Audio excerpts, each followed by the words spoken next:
Scan complete. Analysis concludes that the data we have collected in approximation over the past 4 years, it is likely to confirm that this is not enough information!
better late than never is becoming less of a phrase and more of a prophecy by this point, I'm telling you.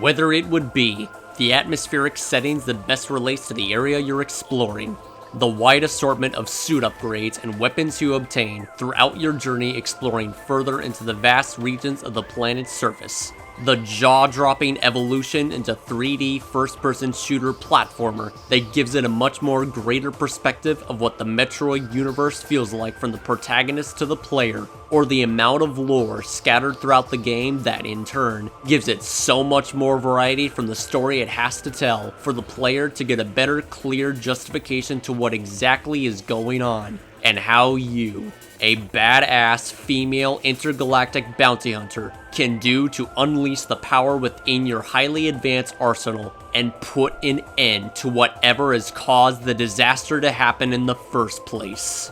There is always something to love about what truly makes the Metroid series so great to all that loves and appreciates it. Starting back from the moment of discovering the true identity of Samus Aran, putting the world in a state of shock and disbelief upon witnessing the supposed masculine character they controlled turned out to be a woman all along, marking the start of a brand new era in the video game industry back in the classic NES days. And the message, "See you next mission," could not have felt any more exciting to find out what was in store for Samus's future. And ever since that day, the graphics evolved, gameplay received more variety, the settings grew more dark and disturbing, the genre changed completely out of fucking nowhere, making everything feel more advanced in quality and perspective even better than ever before. My absolute favorite feature that the series has been gifted is the scan visor.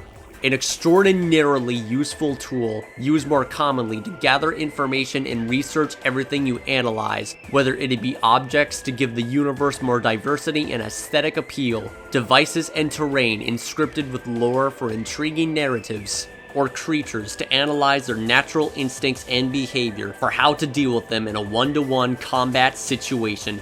The scan visor is so damn amazing that it does an excellent job as a teacher for education.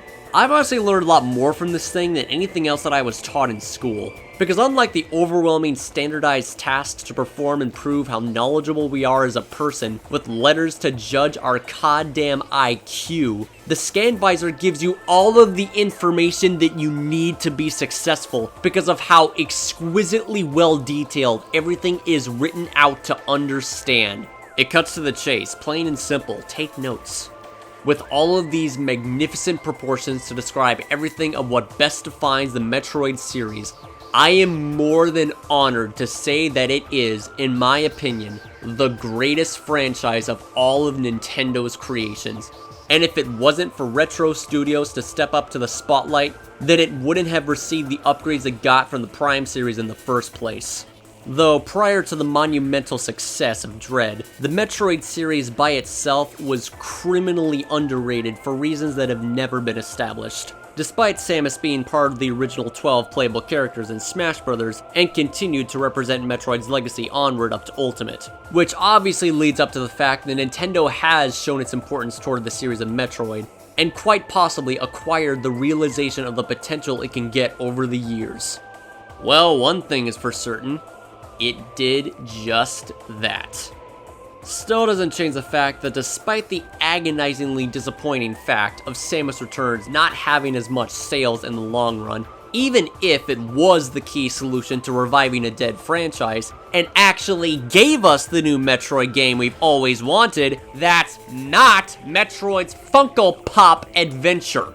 Perhaps back then, the fans have disbanded and decided to forget about the series altogether and move on to something else that's not going to eventually result as a disappointment for them. I, on the other hand, have always been a huge fan of every game ever created and enjoyed the most out of the gameplay experiences, gimmicks, stories, and more importantly, the boss battles it had waiting for me to uncover and receive an incredibly high amount of satisfaction and pleasure for each one I fought, no matter the cost of how bad or good the game was. Logically speaking though, I personally believe that when it comes to the idea of boss fights, Metroid ranks the most supreme out of any other video game series I have ever played in my life so far as a gamer. Some turned out to be okay, some are pretty entertaining to fight with a few minor exceptions that keeps it from being good, and then there's a kind that just makes me go, yes please. I have been putting so much thought into arranging this list for what my overall favorite Metroid boss fights were going to be.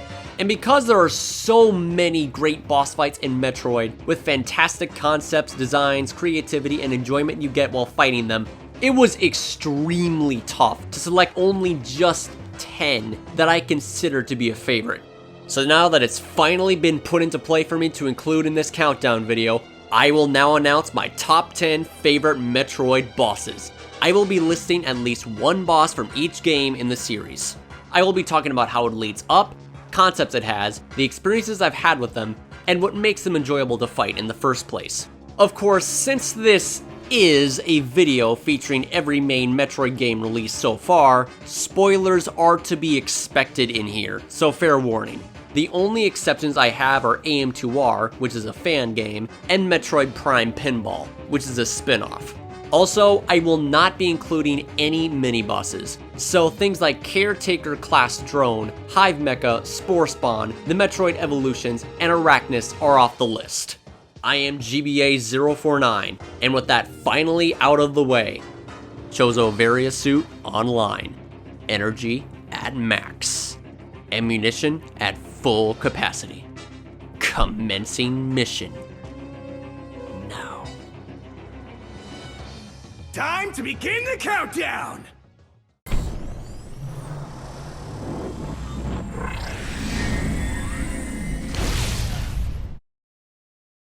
Judging by the large fraction of games released to commemorate the birth of any next generation's consoles, there's always that one key ingredient that specific game can have to ultimately revolutionize the industry of video games. Metroid Prime is one of those many cases that arrived on the GameCube to define evolution in the most brilliantly innovative way possible that goes beyond comprehension. Changing the genre entirely is what it has done to perform that very task that was guaranteed to be a worldwide success that would undoubtedly acquire the award for one of the greatest games of all time for years to come. Even after 2 decades, Metroid Prime is still considered to be one of the best titles recognized in gaming history, according to all that were in the front line to witness the sudden burst of evolution for the franchise. On the other hand, Metroid Prime Hunters did something similar to the idea of Metroid Prime by replicating the action-adventure FPS platformer genre entirely for a handheld system as one of the launch titles for the Nintendo DS.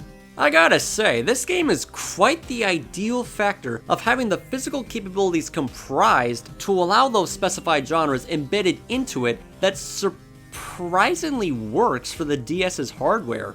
For a DS game, Metroid Prime Hunters is pretty amazing. I like how everything flows so perfectly to visualize the aesthetically improved Metroid qualities in DS graphics. Hell, most of the soundtracks even consist of ones reused from the original Metroid Prime titles, in addition to keeping the flow of the vibes for isolation and confliction as you progress further onwards in each area of the Tetra Galaxy, all while seeking the source of so-called ultimate power that you learn about from a telepathic message in your ship, taking the necessary precautions of discovering who or what could possibly be behind this mysterious message and what it truly means.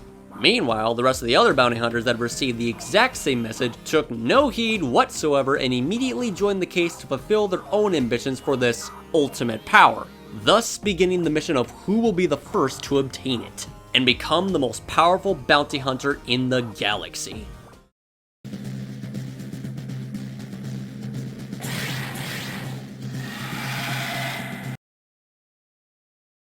Or so they think. As you make your way forward in the game, you will come across these floating blue transparent figures scrambled throughout each planet called data shades. Data that's only visible with the scan visor containing pieces of lore about the Limbic tribe, an indigenous race that has vanished and turned extinct for reasons unknown. Each lore that you find is categorized by a set mixed proportion of the Limbic's history, their strong sense of intellectual properties, used for self-defense against potential invasions, and the war that has scarred the Tetra Galaxy, utterly demolishing their once prosperous civilization, wrought forth by a ravenous entity known as Goria. Goria first appeared as a comet as it struck the Limbic cluster, emerging out as a gas until it mimicked the shape of the natives it has single-handedly brought to an end. No matter what the Limbics could do to counter against Goria, all efforts were fruitless, and their entire arsenal was now being used against them by it, growing exponentially more powerful at a devastating rate as it continued to annihilate everything in its path across the galaxy. This ordeal resulted in the construction of the Seal Sphere, an artifact built by the Limbic Elders that holds the necessary capabilities for the race's final resolve of containing Goria after their near grave mistake of attempting to destroy it. Within the Seal Sphere contains the very essence of the remaining Limbic survivors that also wields their psionic energy used to give power to it. With Goria bound by the power of the Seal Sphere, the Limbics devised a plan where it cannot escape nor be released by accident. To prevent any misleading cause for Goria's potential chances of escaping, the Limbic Order sent the ensnared entity inside their prison known as the Oubliette. Realizing in further notice that the plan needed extra attachments, they used the Limbic cannon to open a rift in space and transport the Oubliette inside an alternate dimension known as the Infinity Void.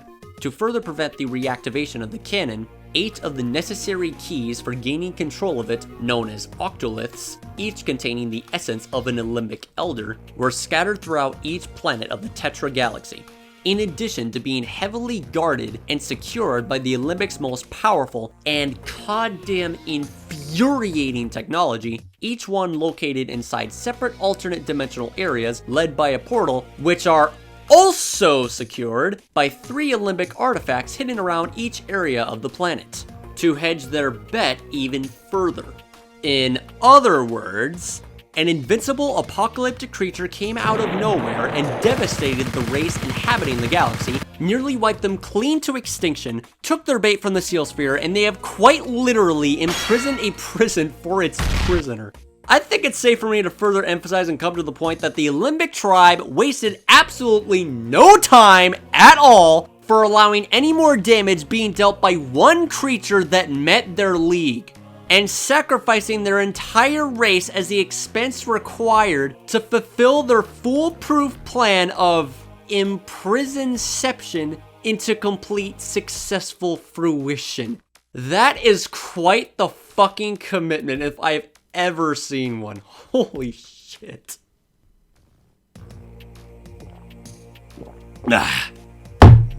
Okay, time to finally mark that off the list. Back to the telepathic message from earlier. The primary key objective to deciphering the truth of ultimate power is to collect and gather all 8 octoliths needed to restore function to the Olympic cannon and gain access to the oubliette inside the Infinity Void. After giving an existential crisis via early arthritis to anyone simultaneously abusing their touchscreen and L button to the point of numbness, in a game where standard variables and coding that normally show mercy when followed result in instant death, all the while forced to deal against the most fucking aggravating enemy swarms with escape sequences aplenty. Surprisingly fluid controls, once you get used to them. Okay, GameSpot, whatever you say.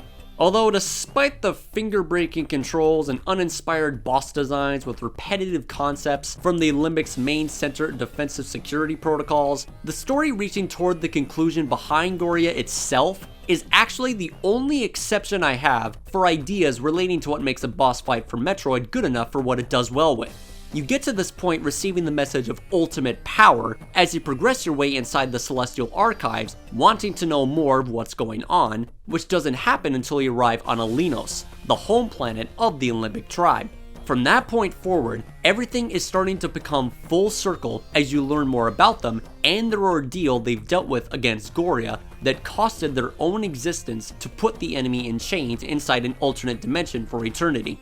Knowing now that this Goria is no ordinary foe that Samus is soon going to encounter eventually for herself.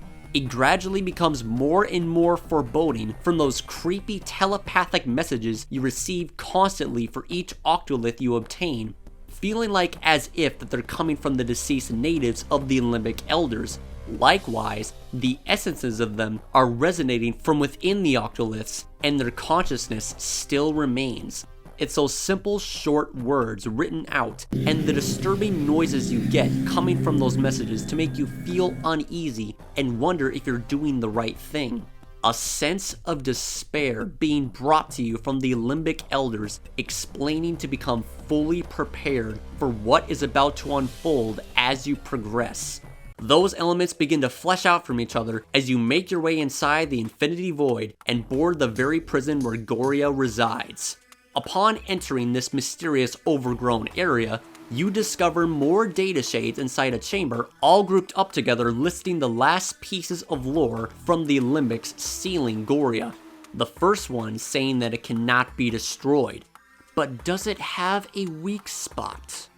After gathering this last bit of information to store in the archives, you head down a narrow hallway leading to a giant blast door equating to the same ones found inside the Octolith chambers and descend to the drop-down chamber where the moment of truth is revealed. The moment you do, however, you encounter the 6 main bounty hunters who are seen firing at a large spherical structure atop a pillar, eager to claim their prize of ultimate power. The structure breaks open, and the prisoner held within its incarceration is released, witnessing in horror as they realize that they received much more than what they've bargained for. Immediately after it reawakens, Goria strikes down all of the bounty hunters single-handedly by impaling them with its tentacles, knocking them all out unconscious, and regains its form in the final confrontation in a conflicting scenario where the quest of searching for the ultimate power was a trick. That's what I love the most about this fight. The fact that the entire plot of Metroid Prime Hunters focuses on the final boss. From the moment you open up the game with the hidden Easter egg of its transitional silhouette appearing for a split second that I hinted at earlier, up until it leads to the shocking conclusion of nothing but complete deception. The true meaning behind the source of ultimate power is none other than Goria itself.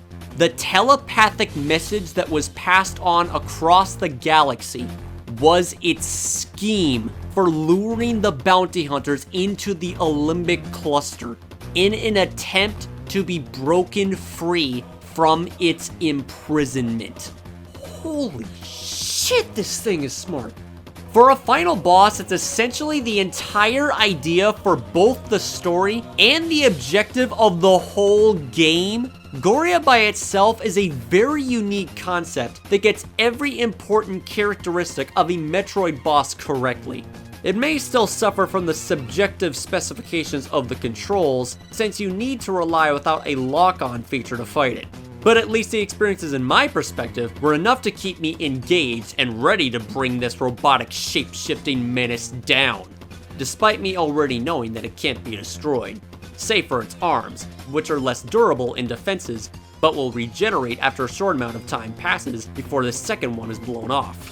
In the process of disassembling the arms, Goria uses a variety of the same weapons utilized by the 6 hunters it has taken out and harnessed for itself to use against you.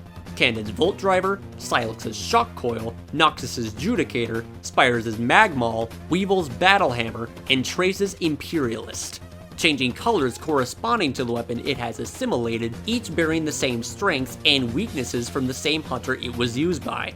It's also interesting that the music constantly switches between the battle theme of the hunters each time when Goria changes color that matches their weapons, making this boss a force to be reckoned with, especially since the battleground is surrounded by electrifying terrain that can deplete your health very quickly if you make direct contact, in addition to Goria's deadly arsenal constantly pushing you straight into it while you're busy struggling to avoid its attacks with limited mobility. When both arms are removed in quick succession, Goria will float up in the air to regenerate by drawing power from the Seal Sphere.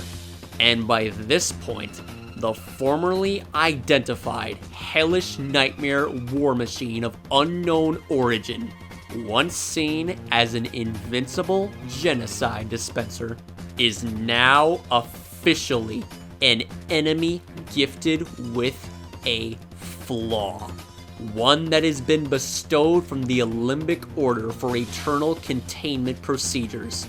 The same artifact holding the very spirits of the sacrificed, securing its prisoner millennia ago.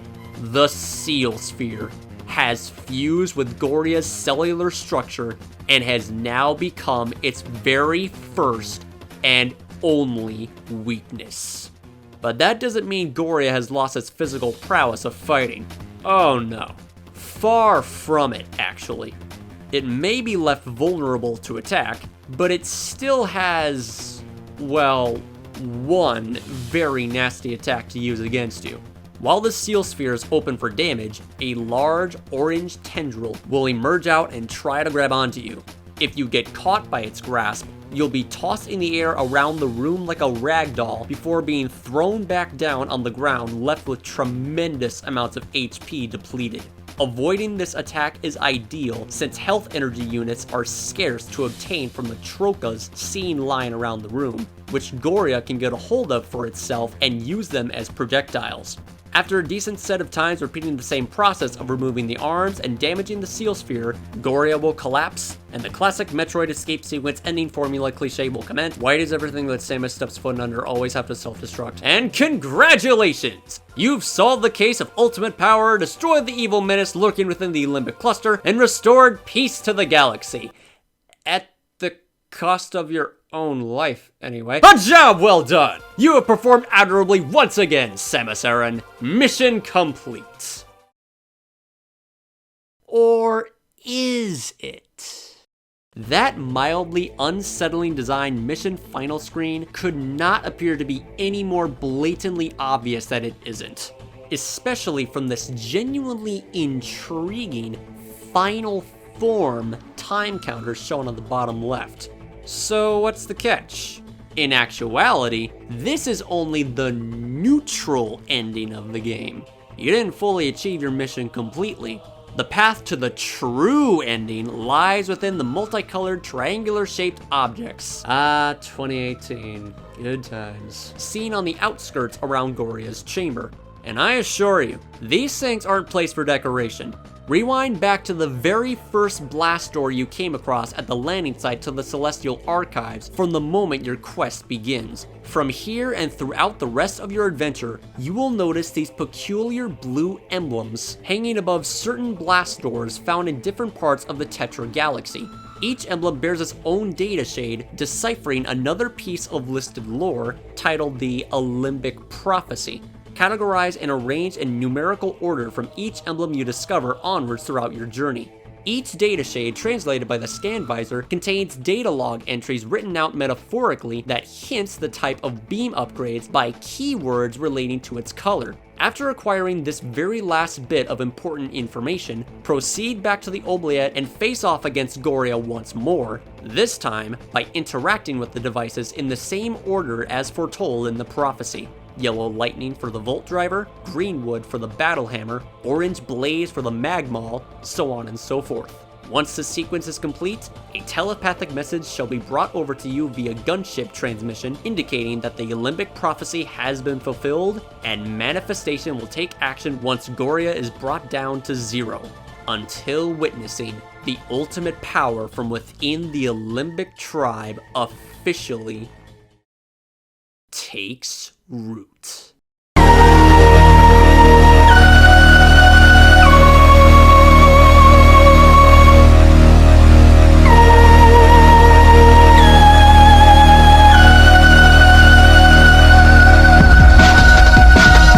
Now this is more like it! Once the devices unleash its energy straight onto the barely functional chaotic menace, you are transported in the secret lair within the oubliette, high atop a large spiral-like tree structure in a scene where the final boss has been dwarfed down to size, appendages no longer intact with its body, essences from the seal sphere are no longer present, and is now a part molded within Goria's body that is transformed into its permanent weak spot. Powers reduced, defenses lowered, and ready to be sent into the afterlife. Abilities regress down to near nothing as it is seen constantly teleporting around the room and firing out lasers and molten rocks that pierce through terrain, completely acting like a coward in a desperate attempt to kill you, but with inconsiderable results. But it still holds the standard qualities of having invincible properties, so none of the most powerful weapons stored in your arsenal can damage it. All but one. What lies beneath the very bottom of the arena contains the Alembic's most prized possession. A weapon of mass destruction that was considered an abomination by the Elders, fearing the damage it could cause to anyone sane enough to utilize for themselves. The Omega Cannon. The key.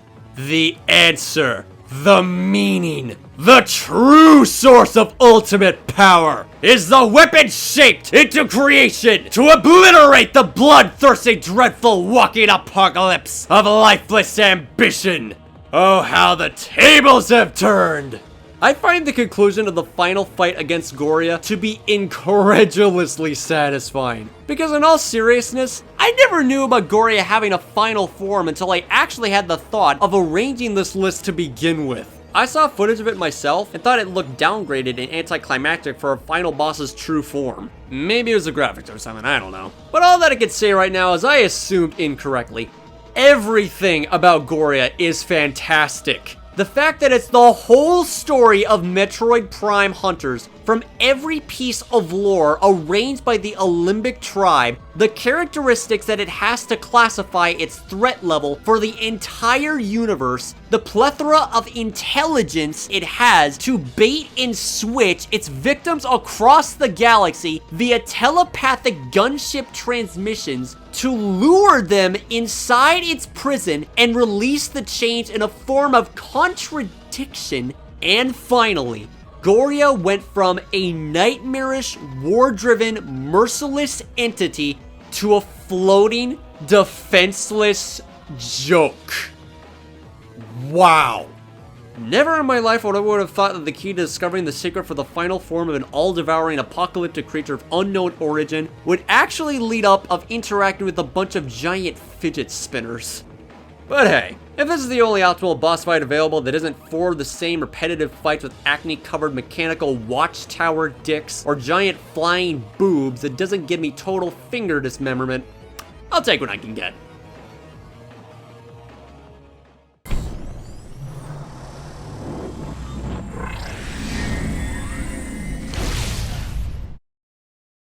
If anyone ever asked me what my favorite game among the list of a specific series was, the answer I'd give them would subjectively contribute the polar opposite of the spectrum than what a decent majority stands for in sticking with games that are considered the most popular. Nothing for me to contradict their opinions, because I still have a genuine experience playing those types of games as well, like everyone else does. Personally for me, however, I'm rather the type of individual that's more biased and passionate toward the category of underrated titles, more so because certain sequels introduce more methods and overall interesting ideas that transcends what its predecessor didn't achieve as much as the newer model has attained the most out of. Metroid Prime 2 Echoes is the definitive sequel of the trilogy that goes more in depth in deriving suspenseful atmosphere that progressively starts to encase everything in an irrevocable manifestation of ravenous dark sentience.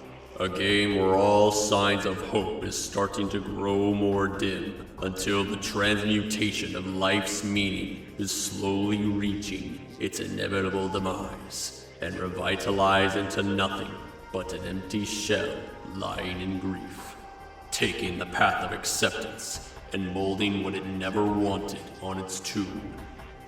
History. An insufferable, demanding wish that was nearly granted until a star shone down from the heavens and permeated through the darkness like a knife powered with a prayer implored by mercy. It fought. It struck down. It persevered throughout its journey, having a commitment to protect what it held most dear, until reversal by laying siege against evil was brought to justice. And therefore, the star, formerly identified as the intergalactic bounty hunter, Samus Aran, achieved the impossible, and has attained all of which she was assigned to fulfill to earn the title as a true hero. The Light of Aether, reborn as the Chosen One. Apologies for my excessive deviations by writing novels. But as much as I love Metroid Prime 2 Echoes as my favorite game of all time, because of what I clarified in rational explanations, albeit in truth only a small chunk of what makes it truly stand out as a legendary masterpiece to my eyes, the introduction for one of the most iconic doppelgangers ever made in all of gaming is another reason behind it. Generally speaking, these types of characters are more widely classified as an obstacle attempting to overshadow the protagonist by copying every aspect behind their abilities and demonstrates every action it presents only to further prove themselves as the superior model of the original. In this case, Dark Samus does all of this in a quintessential factor by simply being there, and each fight against her, or it, really makes the battle stand out for how much intelligence it's gained since the last encounter, and therefore show how powerful it's gotten. The first fight against Dark Samus starts off with an epic scene about good and evil staring down at each other in a mirrored vigilant gesture before Judgment commencing a test of strength begins to take action. This fight makes up for a really great starting point for introducing Dark Samus' character in one-on-one combat. However, in logical specifications, the second fight against Dark Samus is arguably my favorite among the rest in the series. After acquiring the necessary artillery weapons obtained from the Spider and Power Bomb Guardian respectively, the next objective leads you into the northern side of the main gyro chamber via Spider Ball track on the second ring from the gyroscope structure. A one-way entrance through the glass containing the re-encounter with your dark twin. Immediately upon entering through the blast door, a group of several dark pirate troopers are shown through a giant glass window engaged in combat, all of which are instantaneously wiped out effortlessly by Dark Samus' attack, laughing sinisterly at their thoughtless actions by attacking something that is ways above their league, proceeding to the Phazon canisters and absorbs its contents to increase its power levels further.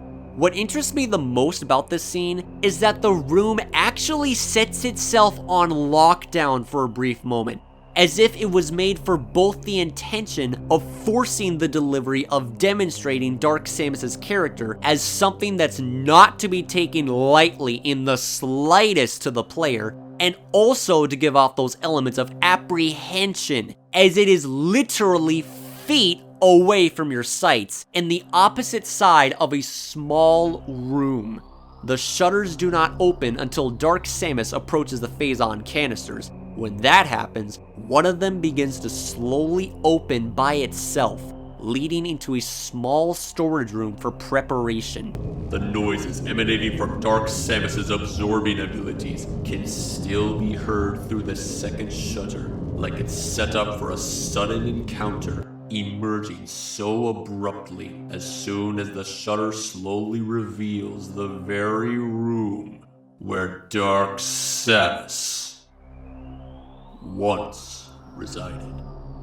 I feel like I was experiencing something from a horror game rather than Metroid, because this entire sequence goes surprisingly well with those kinds of qualifications.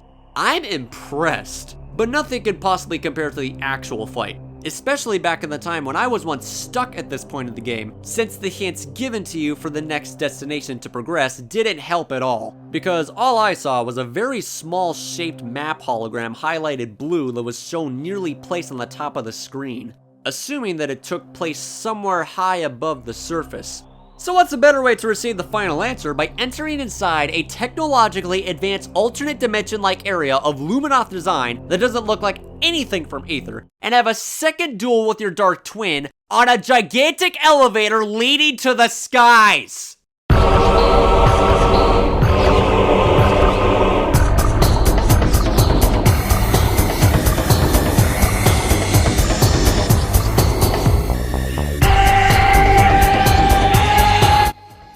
Received.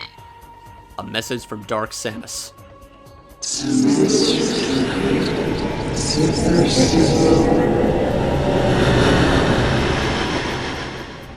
Okay, Metroid Prime, you have my attention, and boy am I glad to respond. And here it is. Round 2 with Dark Samus commences, as it activates the interface module to power on the elevator with manual force, because screw scan visors apparently. Logically, unlike the rest, the second battle against Dark Samus is the perfect example to quintessentially demonstrate a doppelganger evolved to become more like the protagonist in terms of strengths and abilities. In this case, Dark Samus attains all of this by including a new variety of attacks in its disposal, but more innovative and extreme than the original models. Dark Samus still holds the other attacks used in the battle before previously, but this time, it has now gained the Boost Ball ability, enabling it to move around the room at blinding speeds that makes lock-on difficult, obliterating every breakable object around the airy structure. A sweeping blue laser beam attack with the same environment destructive properties fires out a burst of Phazon energy with freezing capabilities, and when it sustains past half health, develop a new ability of turning invisible while continuously launching charged bursts of halting Phazon, requiring the use of the Dark Visor to keep track of where it is, ending in a dramatic, satisfying finisher as Dark Samus starts to lose control of its mobility in frustration as it begins to walk toward the side of the area, shatters the glass wall of the elevator, and plummets down to the bottom of the abyss, disintegrating into bioluminescent matter before vanishing into nothingness, soon to arrive back once again, reborn and revitalized into something completely different after absorbing a lethal amount of Phazon, altering its appearance considerably into a transparent and ghastly figure, demanding revenge for the final showdown. In an unstable arena slowly deteriorating as a planet of darkness is on the brink of destruction. A battle where time is its most powerful weapon used against you. Do or die. Honestly, as much as the final fight against Dark Samus was overall a great way to finish the game, subjectively speaking, the quality standard of the term final boss didn't really do all that much justice compared to what the mutated Emperor Ing did with better. Although, coincidentally, as ironic enough as it already is, everything leading up to the second fight against Dark Samus literally escalates perfectly. Can't go wrong with a boss battle facing off against your clone in this type of setting, because elevators always hit the top.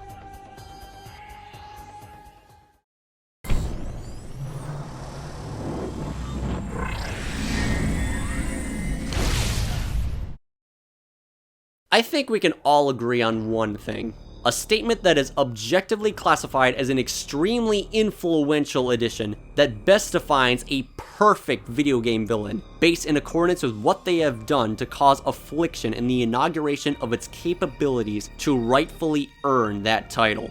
And Ridley is by far the greatest example of a perfect villain a video game could ever possibly come up with. Although, I wouldn't really confirm him as the best one ever made, since there are others out there that I have yet to see and experience. But for now, Ridley is my favorite. On a canonical view anyway. Formidability-wise, however, is what demonstrates him as one that never gives up to achieve his ambition of destroying all whom he holds a permanent grudge on. And he will most definitely achieve this by expressing his personality as a bloodthirsty, merciless, and demented murderer by viciously killing his victim and relish the sights of their own lifeless metal corpse. Logically speaking, because of this, Ridley would not be the best guy to hang out with. So, what do you like to do for fun?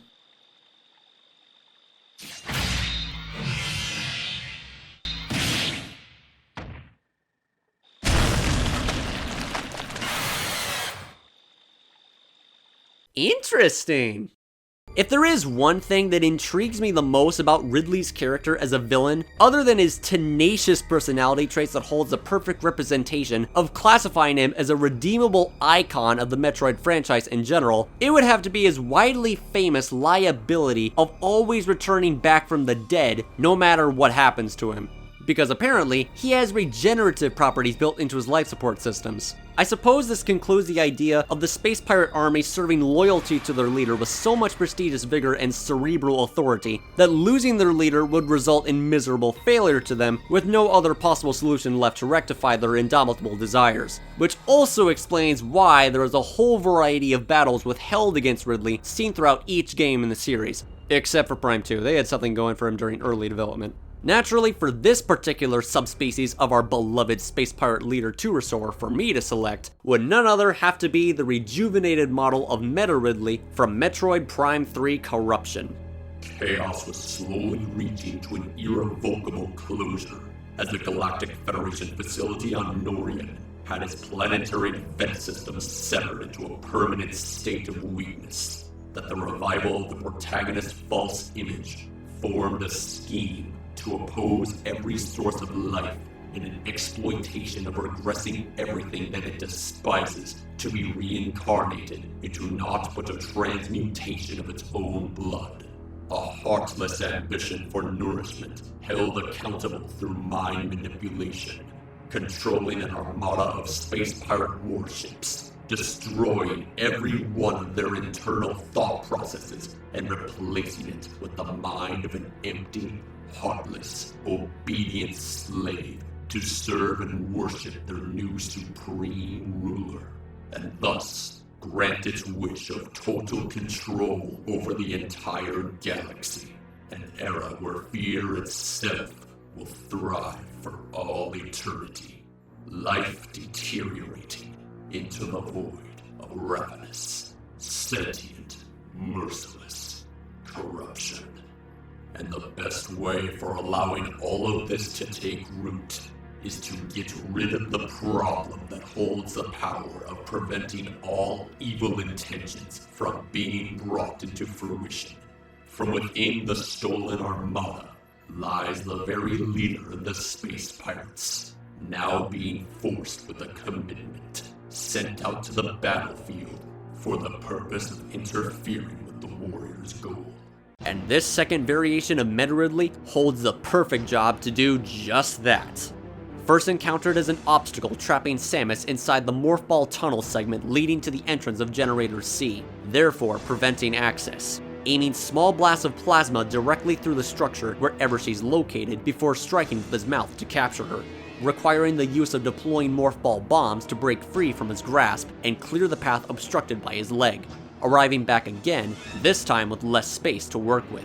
After navigating through a series of morph ball tunnel passages, reactivating Generator C back online, Samus exits out of the hatch on top of the generator structure and encounters Meta Ridley in such an unexpected twist that the fight actually begins to take action immediately as both characters are sent down into a gigantic pit, falling straight to their death.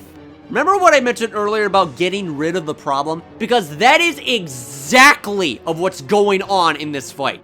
The task forcefully given to Meta Ridley's now total corrupted mind by Dark Samus went from aiding the assault on the planetary facility, incarcerating Samus on the spot directly toward where her destination was headed, using physical force to finish the job, and then molding into a fucking interloper by ambushing Samus's presence with literally no time to properly prepare or even expect for a fight to take action in short notice. But something like this? A dramatic scene of falling down through a 17,000 meter limit shaft with your corrupted nemesis is intense enough on its own right. But the fact that all of this occurs in the beginning of the game is even more surprising. Although, because of these reasons, it's a relatively easy fight to begin with.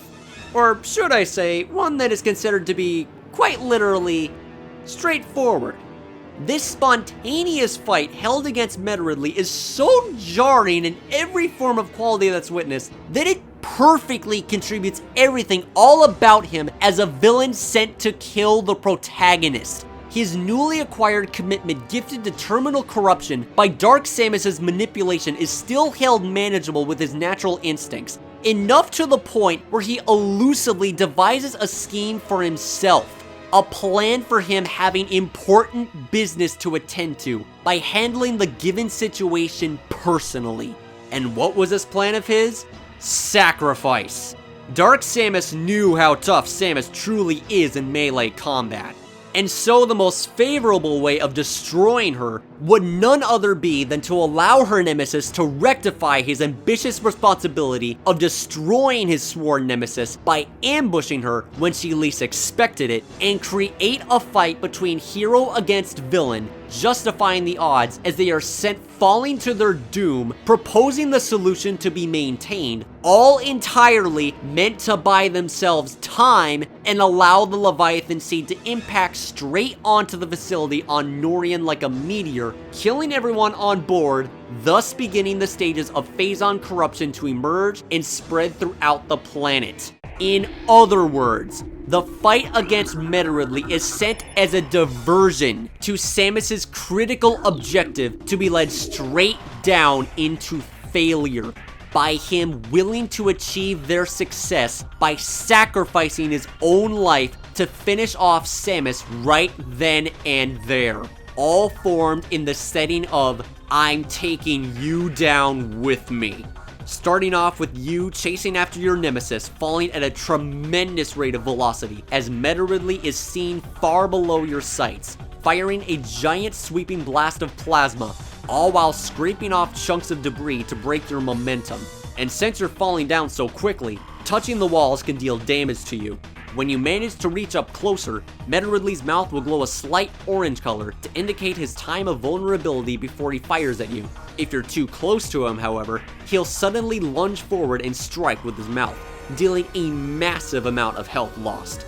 After sustaining a decent amount of damage, Meta Ridley will swoop in and grab you, a new sequence where Samus now lies trapped inside Ridley's grasp. In this phase, Meta Ridley will proceed to throw out a series of physical attacks, all of which are accumulated into a red glow of charged energy before striking, requiring precisely aimed shots to cancel them out and temporarily stun him to break free.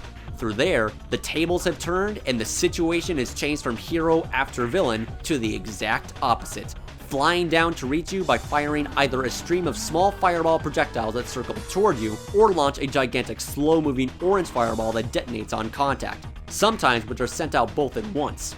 Once Meta Ridley's health reaches zero, Samus dives in for the Hail Mary and lands on his head to mercilessly fire shots of energy straight into his mouth as the finishing blow before a miracle saves her life from imminent death. Who apparently gained the mysterious ability of the Sixth Sense. Seriously, how did Rundus find out that Samus fell into the generator shaft to begin with anyway? I probably shouldn't question it. As much as Minna Ridley's lower jaw is extremely asinine and distracting to look at on his Prime 3 graphics model, the fight leading and occurring out of nowhere with him definitely makes up with more than his original counterpart previously in the first Metroid Prime. Okay, I finally managed to collect and gather every Chozo artifact to open the path leading to the supposed source of great poison as foretold on the walls. Oh, now I remember why I arrived at Talon 4 in the first place. Ugh, stop leaving, you metaphysical flying piece of plot armor.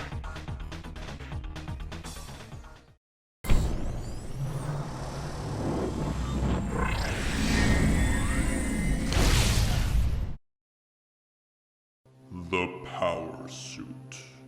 A symbolic attribute of a warrior with prestigious authority, gifted by the hands of avian clairvoyance, who has long since been extinguished from the archives of history, fragmented into nothing but a memory, gone but not forgotten, worn by a lone solitary soldier from a military organization who has parted ways for a cause held only by a vindictive purpose, now rests in isolation after the unthinkable begins to merge into the gestation period of an ordeal, as Samus lies in a state of unconsciousness. An event from a simple planetary investigation instantaneously changed into a fight for survival, caused by the mortal, infectious, and corrosive parasite, X.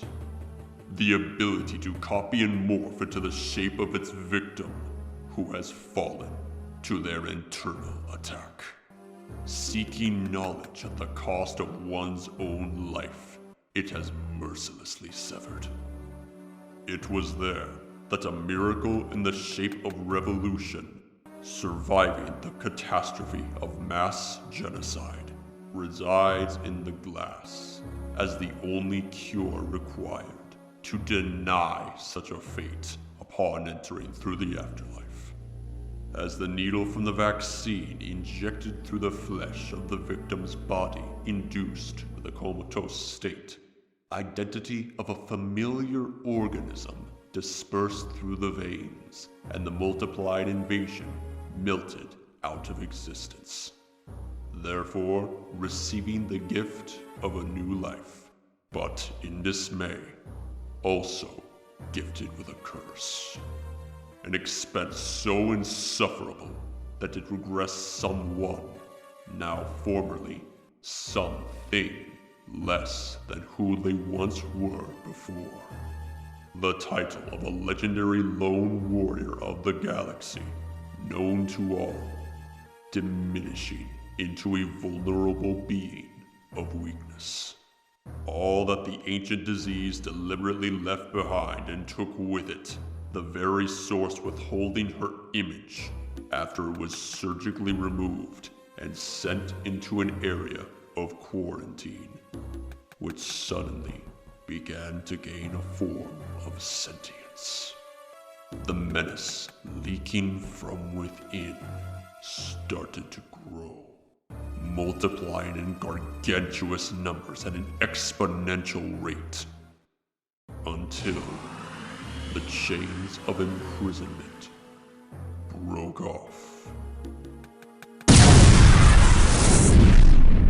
The chamber of containment was savagely blown to oblivion, attaining the gestation period, giving birth to a second doppelganger that life could not avoid its creation, in horror shrieking its name, SAX, burying the eyes of malice, showing no mercy, holding an ambition for nothing but to kill, releasing the rest of its kind, seeping through every known whereabout across the station.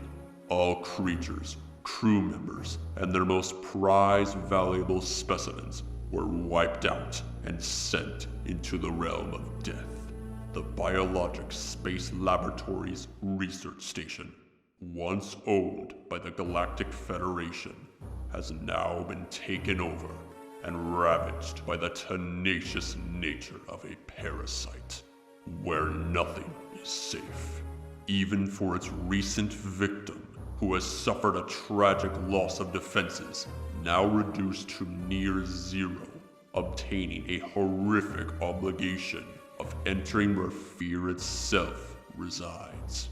A test of survival and wits, unknowing to perceive that her life now hangs by a thread, weak and fragile, in excruciating expenses due to misfortune crawling from within her. The curse she received made her obtain the very DNA of a Metroid, therefore granting her their abilities and greatest weakness: cold.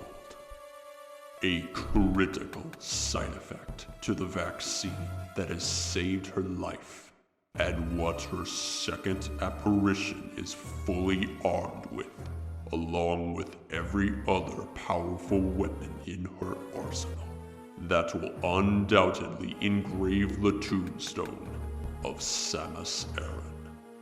A mission so horrifying that it forever shall be remembered as the world's worst living, breathing nightmare.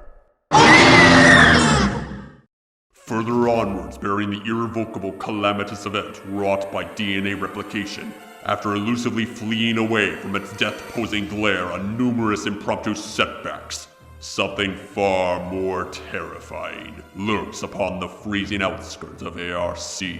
In specific spots among where you begin to move, an unknown dark silhouette can be seen flying in the background. An upheaval so immense and instant that even its very presence causes the whole area to tremble. A sense of dread beginning to invade the mind, realizing in further notice that this cryptic sequence literally foreshadows true identity's manifestation. In the midst of the hell-sent investigation during a briefing with HQ, critical advisories are sent like a bullet striking against the glass, as an affinity of utter disaster erupts from its center, turmoil insidiously rising into danger after ARC received a devastatingly powerful explosion. A state of an unwelcoming alarm of code red envelops the atmosphere as you once again head out to ARC, or rather, what's left of it. Before then, its physical status remained clear in its natural state, but the structural integrity of Sector 5 is now dismantled and violently torn apart, and an incredulous amount of collateral damage witnessed. That it no longer even is Sector 5 any longer. The gateway leading to the entrance is obstructed with piles of debris. The barrier in the background is cracked. Blast doors entered in previously have been obliterated, and as for the sector itself, submerged underwater. Rooms once frozen, now deemed unrecognizable, and the whereabouts of the giant mysterious figure inhabiting the outskirts, nowhere to be seen, but still present, hiding, lurking inside through the complex maze not located anywhere on the map, until you find yourself reaching for an increase of maximum vitality through a tunnel. A simple acquisition that suddenly crumbled as the floor breaks from underneath, causing you to fall straight through the ceiling and land trapped inside a mysterious room with gigantic severed cables in the background. A room for the connotation of its very name to slowly emerge from the shadows.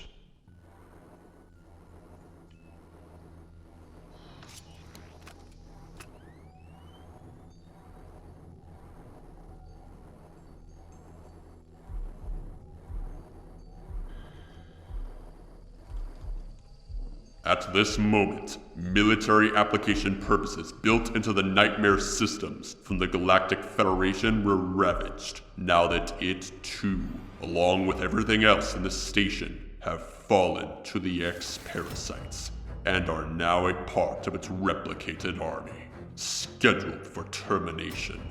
Now the fight withheld against the roaming shadow officially commences. Its structure entirely comprised of metallic surfaces invulnerable to all forms of weaponry, except for the device underneath, which is being guarded by its long, segmented arms, firing out multiple shots of energy each time it descends. If such a weak spot is exposed to a full-scale blast of plasma or cold explosive energy, the nightmare will suddenly reveal its ultimate ability to manipulate gravity, therefore causing the background to turn more distorted and out of shape, while the intense levels of gravity is helplessly weighing down your mobility at a significant rate, leaving you completely vulnerable, even though that its weak spot is still open to attack. Each time the gravitational device takes damage, however, only makes the situation worse.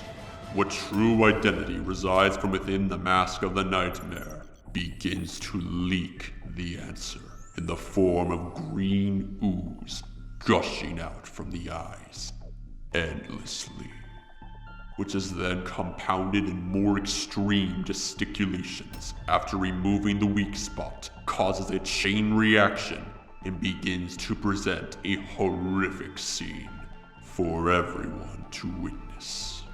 A hideous, grotesque, six-eyed abomination suddenly bursts out of the mask and exposes the face of a true living nightmare.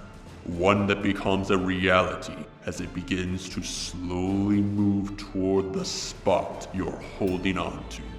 An ordeal mentally made unavoidable as its very deteriorated presence is forcibly molded into your vision, scarred for life. To make matters even worse, every missile shot causes its face to slowly melt off, yet still fully operational of commencing your demise, sent from where fear was born. In addition to the mechanical worry noises from the device controlling the forces of gravity, emphasizes the same low synth noise heard in the music, going in tandem with the qualities of distortion, while the simple melody is there to represent the very creature upon your vision, slowly approaching you while being held captive by its appearance. The unnerving two notes heard from the piano playing gently in separate tunes, acting like a timer reaching down to finish what's begun. And finally, the bass completely acting like a heartbeat losing its rhythm, all symbolizing greatly that death is approaching. Unlike the SAX or whatever foul creature lies in the BSL research station made by the X-parasites, the nightmare is a manifestation that has quite literally broken the ice, and that the situation before and during the fight gradually grows worse at every turn. And the nightmare is the very pinnacle of fear itself in Metroid Fusion. It's either spine-chilling screeches of Bloody Mary or a living, rotting corpse. Pick your poison. The result will be the same.